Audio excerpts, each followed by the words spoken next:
জামায়াত, শিবির, নাগরিক কমিটি ও বৈষম্য বিরোধী ছাত্র আন্দোলন একই সংগঠন।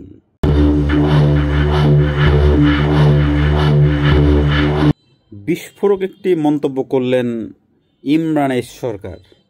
তিনি বলেছেন, জামায়াত, শিবির, নাগরিক কমিটি এবং বৈষম্য বিরোধী ছাত্র আন্দোলন একই সংগঠন।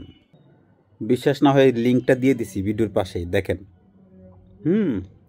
আর তার এই পোস্টে বাংলাদেশের বড় বড় মাথাওয়ালা লোক লাভ রিয়েক্ট দিছে, লাইক রিয়েক্ট দিছে, তাকে সমর্থন করছে, হাজার হাজার কমেন্ট পড়ছে তার এই পোস্টের পক্ষে আর কি, সবাই সহমত জানাইছে।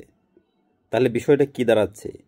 এতদিন যে অনেকেই আশঙ্কা করছিল এরা সবাই এ টিম বি টিম, তাহলে কি সেটাই সত্যি হচ্ছে?